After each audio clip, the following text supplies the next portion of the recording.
Your yard could look completely different by fall. Not next year, this fall. And the secret isn't buying more plants. It isn't spending a weekend on your hands and knees. It's picking the right ones, the ones that literally work for you while you're doing other things. I'm going to show you 11 perennials that spread on their own, fill your landscape fast, and come back every single year without you replanting a single one. But here's the thing nobody tells you before they start this list. Number 1 on this countdown? Most people only discover it after they've already wasted money on plants that didn't do what they promised. Stay with me. That reveal is worth it. If you've ever looked at your yard in late summer and thought, why does it still look so empty? You're not alone. Most people think the answer is more plants, more spending, more work. It's not. The answer is smarter plants. Perennials specifically, ones that spread, multiply, and get bigger and better every single year. You plant them once, and they reward you for decades. In June is actually one of the most underrated windows to get these in the ground. The soil is warm, the roots establish fast before the heat peaks, and by late summer you'll already see them filling space in ways you won't believe. Now, before we get into the countdown, if you haven't subscribed to Serene Green Gardens yet, do that right now. Because we do this kind of research every week, real, practical gardening content for homeowners who want a beautiful yard without turning it into a second job. Hit subscribe. It takes 2 seconds, and it genuinely helps this channel more than you know. All right, let's start the countdown. Number 11. And I want to start here because this is one that people walk past at the nursery every single time, and they really shouldn't. Catmint. Nepeta. Specifically the variety called Walker's Low, which, by the way, isn't actually low. It gets about 2 feet tall. The name is misleading, and that confuses a lot of people right off the bat. Here's what surprised me about catmint the first time I really paid attention to it. It doesn't spread aggressively. It spreads politely. It forms mounding clumps that slowly get wider each year. Silvery green foliage, soft lavender blue flowers, and it self-seeds just enough to fill gaps without taking over. It blooms from late spring into summer. But here's the part most gardeners miss. If you cut it back by about half after the first flush fades, it blooms again, a full second wave. Most plants don't do that. Catmint does it almost every time. Zones 4 through 8. Full sun, well-drained soil. Drought-tolerant once established, meaning after the first season, you can largely forget about it. Deer won't touch it. Bees love it. And in a landscape, it acts as a soft filler that makes everything around it look more intentional. The mistake people make? They plant 1, plant 3, or 5 in a group. That's when it looks like a real design choice instead of an afterthought. Number 10 is one you've probably seen 100 times without knowing its name. Coreopsis, also called tickseed. Little golden daisy-like flowers, almost non-stop from June all the way into fall. And this is where it gets interesting. It spreads 2 ways at once. Rhizomes underground and self-seeding from above. So it's moving in multiple directions all season. You know that effect you see in botanical gardens where a whole section looks like it was just always that way. Thick, effortless, continuous color. A lot of that is Coreopsis working quietly in the background. Zones 4 through 9. Full sun. Tolerates poor soil, drought, heat. Does not tolerate being overly fussed with. That's actually the hidden trap with Coreopsis. People overwater it, over-fertilize it, and it sulks. Leave it mostly alone, and it thrives. Deadheading. Removing spent flowers keeps the bloom going longer. Cut it back by a third in midsummer, and you'll often get a second push of flowers in fall. Pair it with black-eyed Susans, and you'll have a golden wave of color that makes the whole landscape feel warm and alive. 1 plant becomes 5 within 2 seasons. 5 becomes a colony. It's genuinely that reliable. Plant number 9, Salvia. And I know what you're thinking. Isn't Salvia just an annual? At the garden center, yeah, a lot of what's labeled Salvia is annual. But perennial Salvia, specifically Salvia nemorosa, is a different beast entirely. This one comes back every year, and it comes back bigger. Upright flower spikes in purple, violet, or white. Hummingbirds find these almost immediately. I'm serious about that. If you have hummingbirds in your area, put in a patch of perennial salvia and watch what happens within the first week. It spreads gently through clumping and some self-seeding. It's not going to escape into the rest of your yard. It's one of those plants that knows where it belongs and just gets better at being there. Zones 4 through 9. Full sun is ideal. It wants excellent drainage. Standing water is the one thing that'll kill it quickly. In June, you're planting into warm, active soil and salvia roots in fast. Here's what most people don't realize about salvia until after they've grown it for a season. The foliage itself is textured and interesting even when it's not blooming. So it earns its space in the landscape even in the off weeks. Cut it back hard after the first bloom, down to just a few inches, and it rebounds with new growth and often a second round of flowers by late summer. Number 8. This is one that most people only discover after they've already spent money trying to attract hummingbirds with other things that didn't work. Agastack, hummingbird.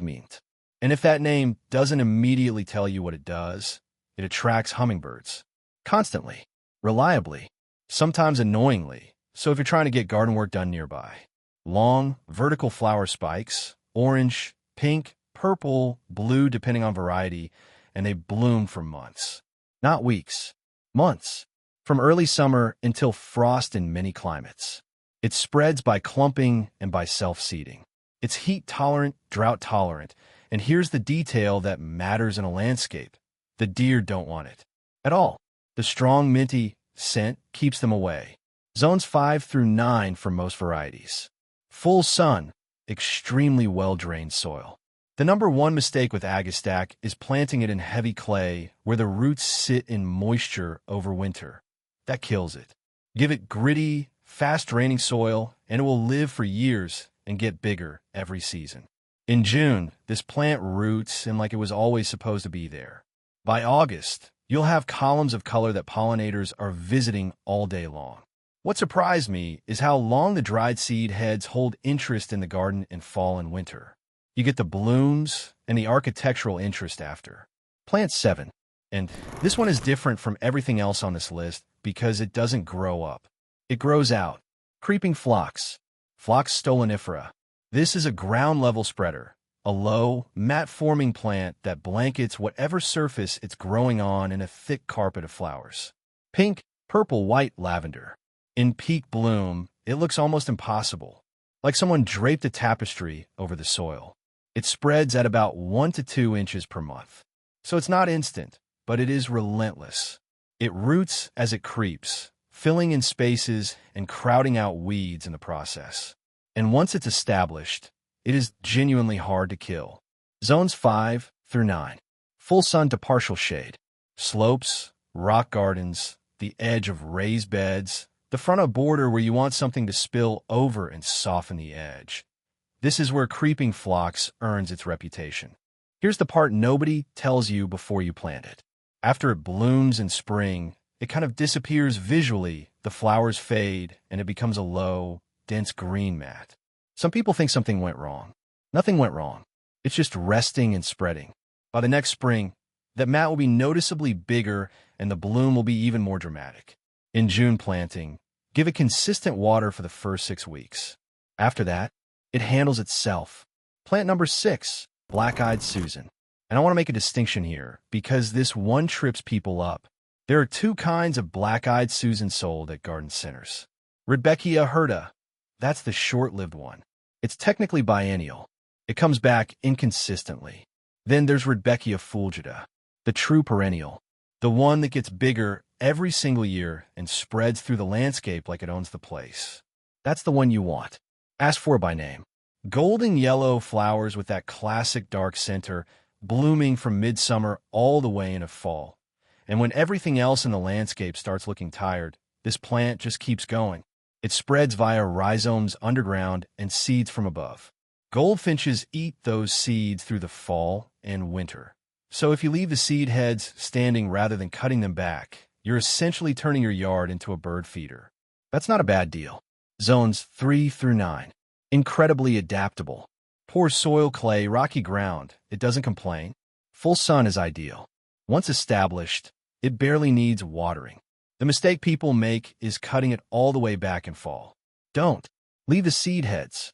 You get wildlife benefit, And those same seeds will give you more plants next year in spots you didn't even plan for.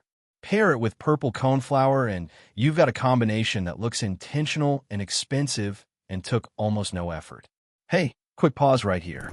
We're about halfway through the list, and I want to ask, which one of these so far is going into your yard this June?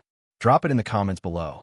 Seriously, I read every single one, and I want to know what you're working with, your zone, your space, what's already growing. Let me know. All right, back to the list. And this is where it gets really good. Plant number 5, bee balm.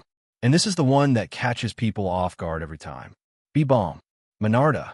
It's in the mint family. And if you know anything about mint, you already know what that means. It spreads, not because it's trying to cause problems, just because that's what it does. Its rhizomes can move a full foot underground in a single season. Now, I know that sounds alarming, but here's what most people don't realize until after they've grown it. That spreading behavior is exactly what makes it so useful in a landscape. You put in a small cluster, and by year 3, you've got a dramatic colony of color. The flowers are unlike anything else. These wild, shaggy, firework-like blooms in red, pink, purple, and white. They appear from June through August. And hummingbirds, absolute hummingbird magnets. If you've ever wanted to watch hummingbirds up close from your window, plant red bee balm directly outside it. The leaves are aromatic, minty citrusy.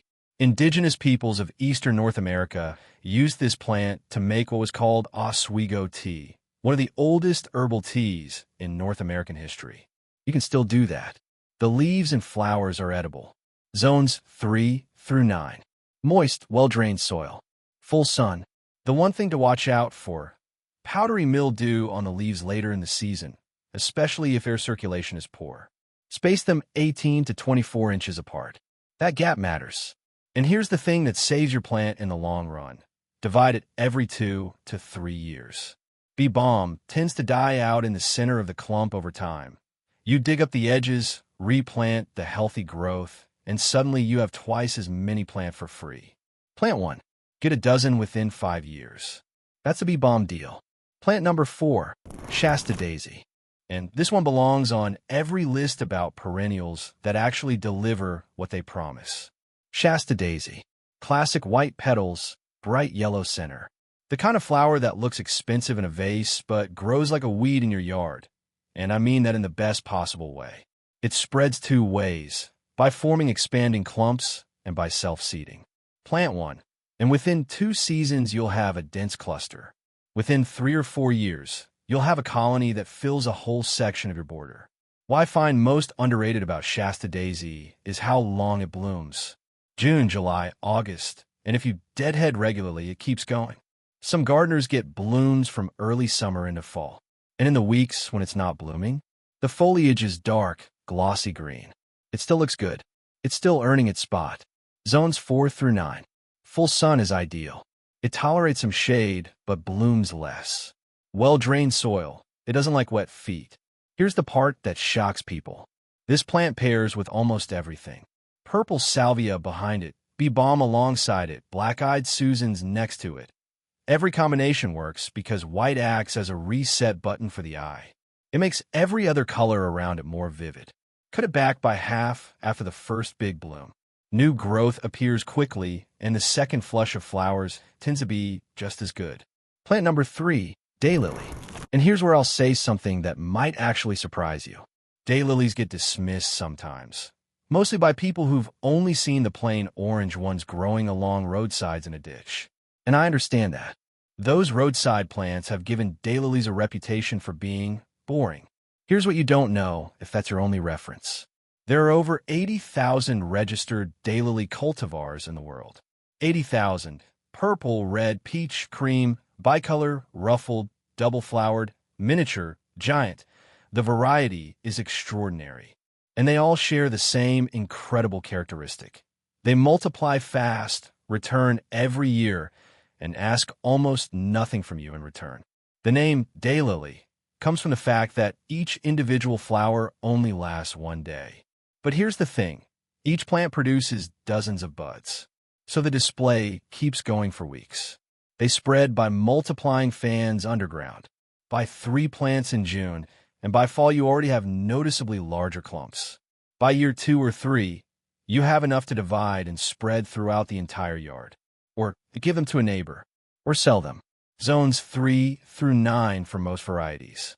Full sun to partial shade. They're genuinely among the most forgiving plants you can put in the ground. Clay, sandy soil, slopes, they adapt. The mistake most people make with daylilies is never dividing them. Every 3 to 5 years, dig them up and split the clumps. If you don't, they get crowded and bloom less. When you do, they rebound with more flowers than ever. Pair them with salvia for a purple and gold combination that genuinely stops people in their tracks. Plant number 2, lamb's ear. And this one I guarantee you've touched before without knowing what it was. Lamb's ear, Stachys byzantina. These are those silver-gray plants with leaves that feel exactly like soft velvet. Thick, fuzzy, almost impossibly soft. And that texture is exactly why this plant is so effective in a landscape. It doesn't compete with flowers. It amplifies them. Here's what surprised me. Most people think of lamb's ear as just a foliage plant, a filler, but it spreads remarkably fast through offsets and self-seeding, and it fills space more effectively than almost anything on this list. Low, dense rosettes that spread outward and create a weed-suppressing carpet of silver that makes every other plant around it look better. The color, that soft silver gray, acts the same way white does in a bouquet. It separates the brighter colors, gives the eye somewhere to rest, and creates a sense of calm in the landscape. On a hot summer day, a bed with lamb's ear in it genuinely looks cooler than it is. Zones 4 through 8. Full sun to light shade. It wants excellent drainage. That's the one non-negotiable. In humid climates, give it space and air circulation. The foliage can rot if it stays damp. What I want you to understand about lamb's ear is this. It fills the role in your garden that no flower can fill. You can't build a landscape out of flowers alone. You need contrast. You need texture. You need something that makes the flowers around it look more deliberate. That's exactly what this plant does, and it does it while spreading itself across your yard for free. Zone 5 gardeners, plant it on the south side of a slope if you can. The drainage helps it survive winter. Plant number 1, purple coneflower. I want you to think about what makes a plant truly great, not just for your yard, not just for one season, but great in a deep, almost historical sense. Echinacea has been growing in eastern and central North America for thousands of years. Native American tribes used it medicinally long before European settlers arrived, for wounds, infections, toothaches, sore throats, snake bites. The same plant you can buy at any garden center today has that history behind it. And then there's what it does visually. Bold, upright stems up to 4 feet tall, drooping purple petals around a spiky, copper-orange cone. It blooms from midsummer into fall, one of the longest bloom seasons of any perennial. And when the blooms fade, the cones stay. They turn dark and architectural, and goldfinches cling to them through October and November, eating the seeds. You get the bloom. You get the bird activity. You get the winter structure. This plant earns its spot in every single season of the year. Now, here's the part that makes it number 1 on this list. It spreads in 2 ways simultaneously. Underground rhizomes make the clumps wider every year. And it self-seeds, but not aggressively. Gently. Strategically, almost. New plants appear in nearby spots, and they fit into the landscape so naturally that people often think they planned it that way. The Old Farmer's Almanac puts it perfectly. Grow one, and there is never another need to buy seeds or a plant again. Zones 3 through 9. Full sun to part shade. It tolerates rocky soil, clay, poor fertility, drought once established. In June, plant it and water it in for the first 6 weeks. After that, it takes care of itself. Pair it with black-eyed Susans for a native meadow look that pollinators absolutely lose their minds over. Pair it with Shasta daisies for that classic cottage garden feel. Or plant it in a mass by itself and watch what happens. Here's the thing nobody tells you about Echinacea until after you've grown it for a couple years. In year 1, it's nice. In year 2, it's impressive. By year 3, it's a statement. It gets better every single season, and it never asks you for much in return. That's why it's number 1. Not just because of how it spreads, because of everything it is. I promised you a bonus at the start. Here it is, and I think this is actually more valuable than any individual plant on the list. The combination that works better than almost anything else I've tried in the landscape is this. Echinacea, black-eyed Susans, and bee balm planted together in a loose, informal group. Here's why it works so well. The coneflower gives you height and late-season dominance. The black-eyed Susans carry the golden color through summer into fall. The bee balm fills in the middle layer and brings the hummingbirds in close. All three are native to eastern North America. All three prefer similar conditions: full sun, well-drained soil, moderate water once established. They don't compete. They support each other. And here's the practical detail that most gardening content skips. When you're designing this combination, plant the tallest in the back, bee balm in the middle, and let the black-eyed Susans anchor the front. Give each plant cluster about 2 feet of growing room. By year 2, those clusters will have connected. By year 3, you'll have a section of your yard that genuinely looks like a wildflower meadow, but one that you absolutely controlled and designed. Low maintenance after year 1. Pollinators all season long, and it comes back and gets better every single year. That's the combination. Free knowledge. I'm giving it to you. If this video helped you think differently about your yard, if even one of these plants is going the ground this June, drop a comment below. Tell me which one. Tell me your zone. Tell me what you're working with. And if you haven't subscribed yet, this is the channel for gardeners who want a genuinely beautiful outdoor space without it becoming a project that never ends. Real plants. Real results. No fluff. Hit that subscribe button. And if you want to keep going right now, I've got a video right up here about the best low-maintenance perennial combinations for front yard curb appeal. It pairs perfectly with everything you just watched.